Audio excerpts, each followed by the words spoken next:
C'est certainement une aventure pour moi de présider une telle séance illustre dans le Collège de France. Nous avons maintenant le plaisir de suivre la présentation d'Edi Veneziano, Université Paris-Descartes. Elle est une spécialiste sur le développement de l'enfant, développement de langage, avec un parcours très illustre international. Elle est depuis 15 ans maintenant en France et je vous donne immédiatement la parole. Merci beaucoup et je remercie comme mon prédécesseur ici donc les organisateurs de ce colloque pour m'avoir fait confiance et pour venir exposer quelques idées sur ce sujet très passionnant de la pluralité interprétative. Certaines choses ont été déjà dites, donc il y aura un peu de chevauchement et quelques répétitions, mais comme on sait, donc repetita iuvant, et peut-être au bout de quelques répétitions, on sera plus au clair. Donc je voudrais commencer avec cette citation, sur laquelle, en fait, je suis tombée un peu par hasard ces derniers jours à nouveau. Et donc c'est George Bernard Shaw qui nous disait que when a man wants to murder a tiger, he calls it sport. But when a tiger wants to murder him, he calls it ferocity. Et en fait, on peut dire que dans cette citation, on voit que la question de la pluralité des points de vue dans sa décentration, coordination et intégration, qui serait donc le summum de cette conquête intellectuelle, est quelque chose que nous devons reconquérir très souvent. Et ça sera un tout petit peu aussi le fil conducteur de mon exposé. Donc, je serai très brève sur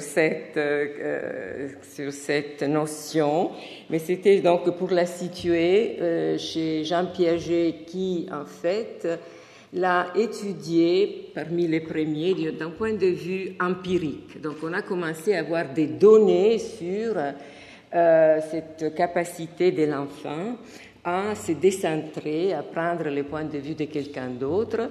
Et en fait, il a pu constater que pendant une certaine période qui va entre 3 et 6, 7 ans, les âges étant toujours un tout petit peu approximatifs, l'enfant se trouve dans ce qu'il a appelé un égocentrisme intellectuel.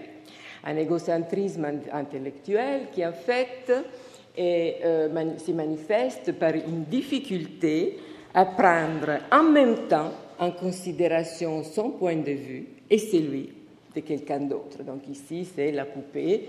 Il doit choisir l'image qui correspond à ce que la poupée voit. Mais l'égocentrisme intellectuel, par exemple, se manifeste aussi dans un manque de réciprocité. Par exemple, si on peut demander à l'enfant « Est-ce que tu as un frère ?» Et l'enfant peut dire « Oui, mon frère, il s'appelle Pierre. » Et puis Pierre, est-ce qu'il a un frère ? Et l'enfant dit « Non, on n'est que 2, nous, dans la famille. » Donc, cette manquance de relations réciproques, frère, je suis frère de quelqu'un d'autre, et aussi l'autre est frère. L'autre a un frère et ses frères, c'est moi. Donc, c'est ces doubles relations qui a un problème. La même chose quand il s'agit de compter, par exemple. Piaget a fait cette expérience. Si on oublie de compter l'enfant, il sait tout de suite, il dit « Et moi, alors, je suis là aussi. » Mais si lui, il doit compter, alors il risque lui-même de s'oublier parce qu'il doit assumer ces doubles rôles, d'être à la fois celui qui compte et celui qui est compté. Donc, cette intégration de ces deux rôles pose pendant cette période un problème donc, d'un point de vue cognitif. Comme déjà donc, Olivier Houdet vous a expliqué, on a développé depuis maintenant 25 ans, la première étude donc, remonte à 83 par ces deux messieurs, Wimmer et Perner. Et une fois donc, que les enfants résolvent cette petite situation-là, ça veut dire qu'ils ont compris que en fait, on peut avoir deux états du monde, qu'il n'y a pas un seul état du monde. L'état du monde du personnage, qui est différent de l'état du monde qu'a dans la tête l'enfant, parce que l'enfant, il a vu, donc notre sujet, il a vu le déplacement d'un endroit à un autre.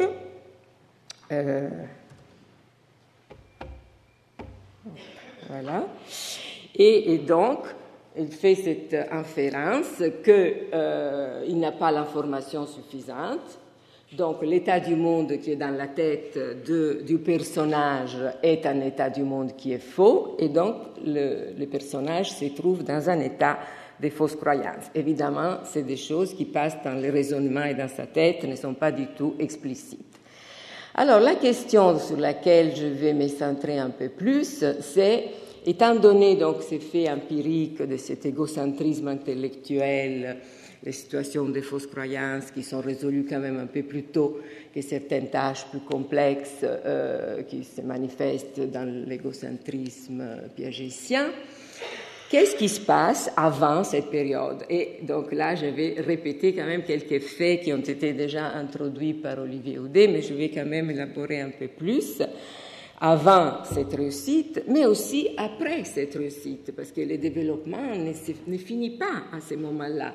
Quand on a résolu et on a pu faire ces changements de point de vue dans les situations, on n'a pas pour cela fini une fois pour toutes de se poser la question de la pluralité des points de vue et de les savoir donc coordonner, décentrer et intégrer les miens avec les autres pour trouver une nouvelle solution. Et en fait, comme on a vu dans la citation de Shaw, on a souvent des questions de ce type. Bien. Donc, un premier problème ou une première question, quand on va regarder chez les tout-petits, on a déjà vu cette empathie avec l'autre, donc la prise en compte de la personne. On sait aussi un tas de choses sur cette connaissance des personnes pendant la première année. On sait que, par exemple, les enfants font très tôt la différence entre une personne et un objet. Alors, je vais commencer par un dispositif appelé la falaise visuelle. Et ça, c'est un plateau en verre où on a un damier qui est tout de suite en contact de l'enfant, de la partie droite du dispositif, tandis que la partie gauche, il y a les verres, mais les damiers, ils se trouvent tout à fait en bas de cette cage, ce qui fait donc une perception de profondeur. Et nos bébés, donc jusqu'à 14 mois, surtout pendant une certaine période, ne traversent pas facilement. Donc, ils sont placés dans la partie basse, si on veut, et ils ne traversent pas facilement vers la partie profonde. Alors, il y a une question de la référenciation sociale qui est très intéressante et qu'on voit à ce moment-là que les enfants, non seulement ils peuvent reconnaître les états émotionnels d'autrui, mais ils peuvent en prendre des informations et en tirer des conséquences. Et donc, si on met la maman du bébé de l'autre côté donc de cette falaise visuelle avec une expression joyeuse, on voit que 75% des enfants traversent tranquillement cette falaise. Tandis que si elle prend une expression de peur, alors aucun des enfants va traverser la falaise. Donc, non seulement ils peuvent lire dans les émotions des autres, et donc, mais aussi en prendre, comme je disais, de l'information et les faire siennes. Aussi, autre question qu'on a explorée empiriquement, c'est que les autres personnes peuvent avoir des désirs différents, aimer aussi des choses différentes. Donc, on présente des biscuits et des brocolis. On voit que l'enfant aime bien les biscuits, mais il n'aime pas les brocolis. Et on a donc après, l'expérimentateur fonctionne sous deux conditions. Soit il présente les mêmes goûts, en regardant les biscuits, il dit miam miam, et les brocolis, ou bien il fait exactement l'inverse, et en regardant les biscuits, il fait oh, et les brocolis, miam miam, c'est bon. Donc, qu'est-ce qui se passe à ce moment-là? L'expérimentateur dit encore, Hein? Donc, suggérant qu'il en veut encore. Tu m'en donnes encore. Qu'est-ce qu'il va donner l'enfant?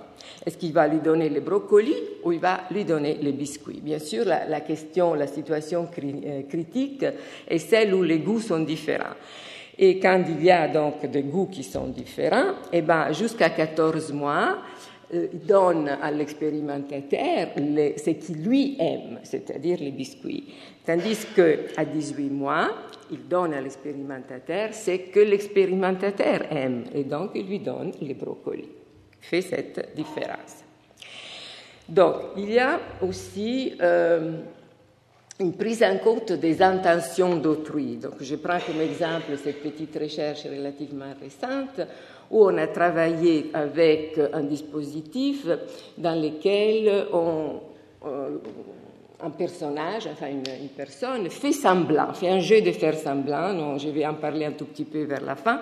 Donc, le jeu de faire semblant, vous connaissez, par exemple, je fais semblant de verser du liquide et puis je fais semblant de boire. D'accord? Alors, ce qu'on a ici, c'est que dans la première situation, la personne fait semblant de verser dans les gobelets roses, et puis après, prend les gobelets roses et boit de ces verres, ou fait semblant de boire. Tandis que dans la deuxième partie, il fait semblant de verser dans les bleus, et puis il prend les roses et fait semblant de boire dans les roses. Alors, ce qu'on observe, c'est que les enfants, tout autant comme on l'a vu tout à l'heure dans la situation de fausse croyance perceptive, il est surpris, les bébés de 15 mois sont surpris quand les personnages font semblant de boire du verre dans lequel ils n'avaient pas fait semblant de mettre liquide. Donc, cette discordance entre l'intention de boire de ces verres et puis après il va boire d'un autre sur lequel il n'a rien fait, donc lui pose un petit souci, disons une question, et il est surpris de cette situation. Là, il y a aussi la compréhension implicite des connaissances d'autrui. Et à nouveau, ça, on les voit, on les infère à partir des comportements. On voit ici un petit dispositif où il y a 3 conditions différentes, l'enfant et la mère. Soit, dans la première situation, il y a des objets qui sont visibles aux deux. Soit, il y a un écran qui couvre un de ces objets pour la maman, mais pas pour l'enfant. Donc, l'enfant voit toujours les objets, et la dernière situation où la mère ne voit aucune des cibles. Et on voit que dans l'interaction qu'ils ont dans cette situation, il y a des différences importantes dans le comportement de l'enfant qui a tendance à pointer, vocaliser et même utiliser du langage. Là, on est à partir de 18 mois que ça, on constate cette différence. Quand la mère ne voit pas la cible. Donc, il lui indique, il vocalise et même il peut donc verbaliser ce qu'il voit. Tandis que quand la mère voit les deux objets, donc il y a moins de cette activité. Quelque chose de tout à fait semblable dans un autre dispositif. Donc, l'expérimentateur cache un objet dans l'une des boîtes, et soit la mère regarde où l'objet est caché, soit la mère ne regarde pas, parce qu'elle est sortie de la pièce. Et alors on voit qu'à nouveau, quand l'enfant veut cet objet qui est placé en dehors de sa portée, donc il fait ce qu'on appelle une demande, une requête, la manière de demander cet objet est différente si la mère a vu l'endroit où l'objet est caché, il se trouve donc, ou bien si la mère n'a pas vu, parce que justement elle n'était pas dans la pièce au moment où l'objet était caché. Bien. Je viens maintenant à voir, toujours pour cette période, qu'est-ce qu'une conduite, qui est la conduite de verbaliser, d'utiliser les langages, qui est un peu plus ma spécialité, puisque je m'occupe de l'acquisition du langage chez les petits et aussi chez les grands, comme vous verrez. Donc, peut nous renseigner sur cette capacité à prendre en considération autrui. Et donc, on sait, on l'a vu, on nous a expliqué très bien Alain Berthoz tout à l'heure, qu'il y a un développement qui s'est fait pendant la première année où l'enfant arrive à un moment donné à coordonner son attention, l'objet et la personne. Et donc, il va indiquer l'objet et regarder alternativement la personne et l'objet pour indiquer, voilà, C'est là que je veux que ton attention soit. Donc, coordonne dans une conduite globale l'attention à l'objet et l'attention à la personne. Et ça, donc, on l'appelle l'attention conjointe vers un objet sur l'ici et maintenant, sur ce qui est présent. D'accord? C'est déjà un beau travail de l'avoir fait. On sait qu'il est très important pour un tas de choses et on le considère aussi à la base de la communication qui est réussie et même à la construction des premières connaissances langagières. Parce que comment l'enfant pourrait savoir, par exemple, ça s'appelle rose, si on ne segmente pas le monde et puis à un moment donné, regarde, c'est une rose. Donc on a segmenté de tout ce qu'il y a à disposition dans le monde cet objet-là. Mais ce n'est pas de ça donc, que je vais parler. Je vais parler d'autres choses parce que le langage, justement parce que c'est un instrument de symbolisation et de représentation, il permet de dépasser justement les frontières de l'immédiatement perceptible, de ce qui est ici et maintenant. On peut parler du passé et du futur et à ce moment-là, on les convoque quelque part dans le présent, justement parce que j'en parle. On peut parler de ce qui n'est pas là, de ce qui est subjectif, de qu'est-ce que je sens, ressens, crois, pense, etc. Aussi de faire connaître donc les raisons et les motivations de comportements, qui autrement resteraient des comportements qui souvent ne sont pas très clairs pour quelqu'un d'autre. Donc, ces langages, on va dire, que je vais appeler des types informatifs, apportent justement des informations à l'interlocuteur. Et si l'enfant on pouvait voir donc un changement de cette utilisation qui va de l'ici et maintenant à une utilisation par contre qui porte dans l'ailleurs au temps spatial qui est temporel, on pourrait imaginer que cela peut-être correspond à un moment où implicitement il pense que l'autre a besoin d'informations, qu'il ne partage pas tout à fait les mêmes connaissances et points de vue. Donc, il y a d'abord, on observe pendant la deuxième année que l'enfant commence à avoir des mots tout à fait explicites pour parler de ses états internes. On va commencer par des états internes de type, disons, perceptif, émotionnel, type peur, ou bien la femme, soif, j'ai mal, fâché, aime, content. Et en un deuxième temps, ça sera plutôt pour les états qu'on appelle épistémiques, de type savoir, croire, penser.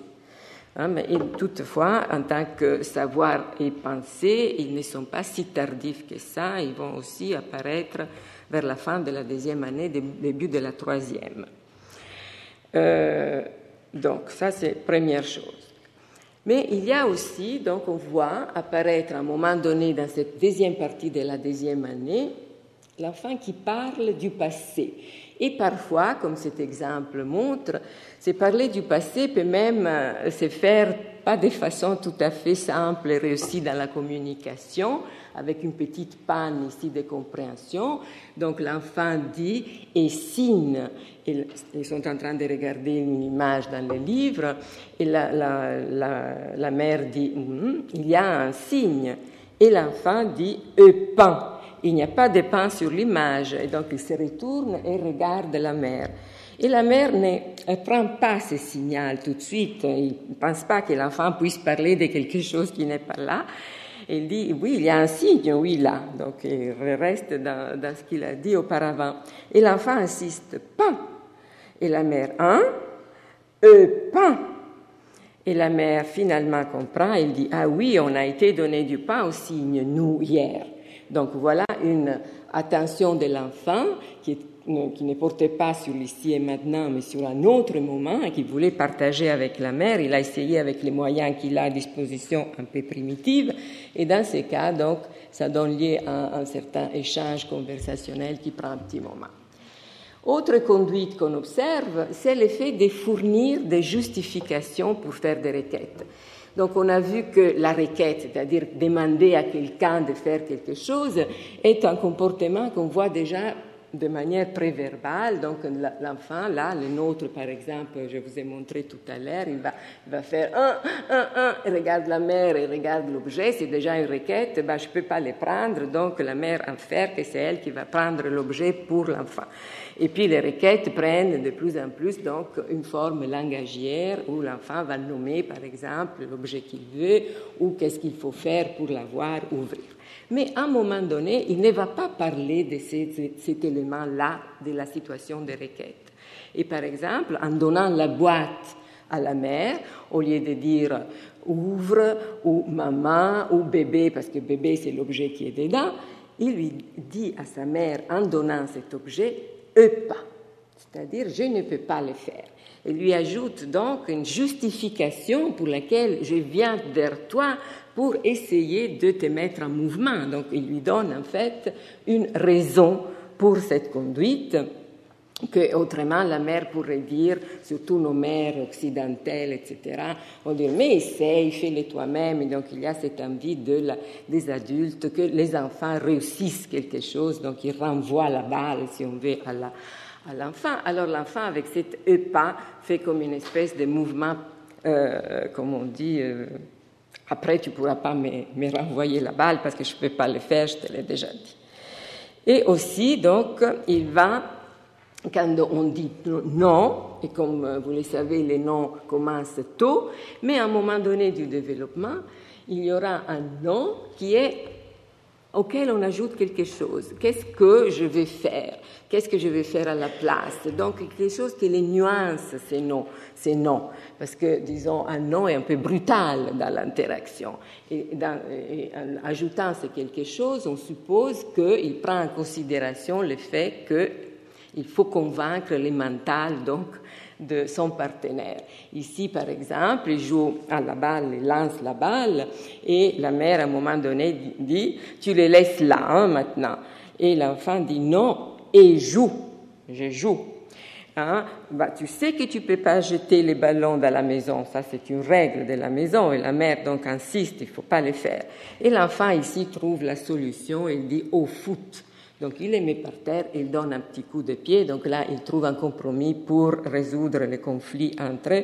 Mais ce qui nous intéresse ici est cet ajout de justification, même très primitive, donc quelque chose qui va avec le non, pour convaincre donc autrui de son propre point de vue.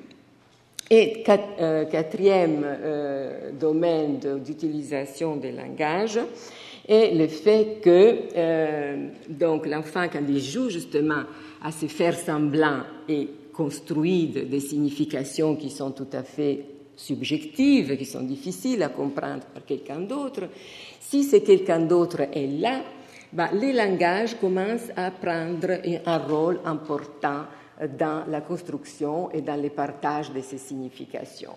Et nous allons voir que les langages au début, il est plutôt pas tellement, il apporte pas tellement d'informations, donc il met les bébés dans les berceaux, il va dire bébé ou il va dire là, tandis que après il va dire des choses beaucoup plus complexes avec les langages, qui ne seraient pas transparentes pour quelqu'un qui regarde. Par exemple, il dit pleure en les mettant dans les berceaux, au dos, au pas. Il ne veut pas faire dodo, ce bébé. D'accord? Donc ça ajoute, et nous l'avons appelé donc un langage plus informatif. Alors, quand on va voir comment ces différentes conduites se mettent ensemble, on voit déjà qu'il y a une différence individuelle entre les enfants. Chaque figure ici illustre un profil développemental longitudinal d'études des cas. Donc, on voit que en vert, donc, on voit les références au passé qui sont très claires, et en bleu, on voit les justifications que l'enfant donne dans différentes situations, que ce soit pour justifier une demande, que ce soit pour nuancer son refus et son opposition. Et on voit que tout se passe, donc, ces changements. Avant, il n'y a rien, donc, quand il n'y a pas ici, donc, ça veut dire que ces conduites ne sont pas observées. La ligne indique que la plupart du langage dans le jeu de faire semblant est du langage qui n'apporte pas des informations pertinentes pour les jeux de faire semblant, tandis qu'on voit qu'il y a un renversement et que ce renversement coïncide avec une consolidation, si on veut, de cette conduite, comme si à un moment donné, qui est autour entre 18 et 24 mois, disons, selon les enfants, donc il y a cette tendance à utiliser ces moyens pour donc partager, informer l'autre ou les persuader. Donc, d'ailleurs, on a vu que les enfants qui argumentent et justifient le plus dans les situations conflictuelles, donc celles où il y a ces points de vue différents, sont ceux qui plus tard réussissent plutôt la situation de fausse croyance. Donc il y a quand même une corrélation entre ces développements précoces et les développements qui est plus tardif. Bien. Alors, je ne sais pas si j'ai encore 5 minutes pour conclure. 3-4, d'accord. Donc, je voulais maintenant passer au développement ultérieur. Et le développement ultérieur, je vais l'illustrer avec une situation de récit, donc où l'enfant doit raconter à quelqu'un une histoire, et l'histoire qu'on a choisie, c'est une histoire de malentendu ou de fausse croyance entre deux personnages. C'est une activité complexe. L'histoire qu'on présente aux enfants, c'est celle-là. Ils voient ces images apparaître plus ou moins comme ça, l'une après l'autre. Après, ces images disparaissent, mais il peut les revoir. Donc, les moments où il dit « oui, j'ai bien compris », il va raconter l'histoire. Et donc, cette histoire de malentendu, parce que il y a un événement clé qui est la pierre qui est sur les chemins des enfants qui se rencontrent, et il y a un qui trébuche sur la pierre, et sans le vouloir, donc, il pousse l'autre enfant, qui, lui, il croit que l'autre l'a fait exprès, donc il le repousse à nouveau. Après, il y a l'explication, et tout finit donc dans la paix. Alors, si les enfants comprennent qu'il s'agit d'un malentendu, les raconter devrait amener l'enfant à présenter deux points de vue différents en parlant des intentions de l'un et des croyances de l'autre. Et on sait que les enfants, donc, ne font pas cela tout de suite de la même manière à tous les âges. Et donc, on voit qu'au début, il donne des choses qui sont des récits qui sont vraiment très descriptifs, même s'il n'a pas les images sous les yeux. Par exemple, il y a un garçon et une fille, les filles poussent les garçons les repoussent et après, ils deviennent amis. Un peu plus tard, il y a beaucoup plus de langage, disons, c'est plus élaboré, mais les relations ne sont pas tellement plus élaborées. Ben, il y a une fille et un garçon, et après les garçons, il a poussé la fille, elle est tombée par terre, elle s'est mise à genoux, il l'a relevée, et puis après, ils sont redevenus amis. Donc il y a plus de détails, mais il n'y a pas beaucoup plus d'éléments qui nous intéressent.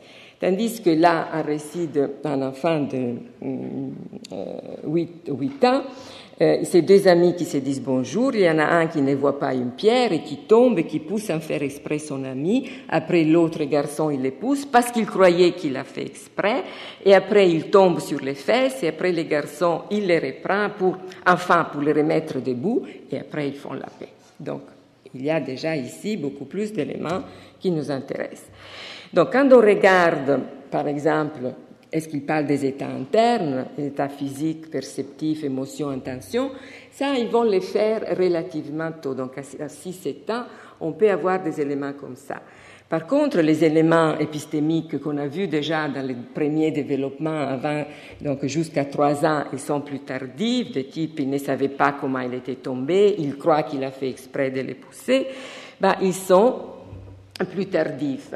Et on voit ici que si on prend les enfants par âge, donc les pourcentages de ceux qui parlent de ces états épistémiques, on voit ici des situations que je n'ai pas le temps de vous illustrer, mais on a un premier récit en bleu et un deuxième récit qu'ils font après qu'on a un entretien avec l'enfant. Donc, on voit que de toute façon, l'entretien est très porteur, il y a toujours des améliorations. Mais en fait, c'est même à 10-11 ans, de manière spontanée, donc les états épistémiques, pas tous les enfants peuvent parler de ces états épistémiques.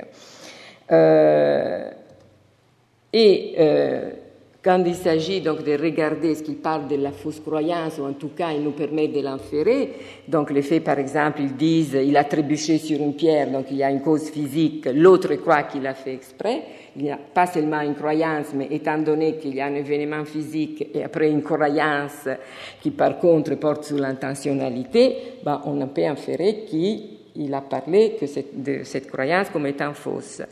Et puis ensuite, donc, ils peuvent résoudre les malentendus. Et par exemple, j'étais pas poussé, j'ai trébuché, dit un personnage, et l'autre, oh pardon, j'ai cru que tu l'avais fait exprès. Donc il simule un petit dialogue pour même résoudre cette question, et on voit que ces deux points de vue différents, ils sont coordonnés. Alors, ce qu'on peut voir dans les résultats à nouveau par âge, donc vous voyez qu'il y a du bleu, c'est-à-dire les spontanés, ben, il faut quand même attendre 8-9 ans pour que les enfants commencent à expliciter cet élément de croyance.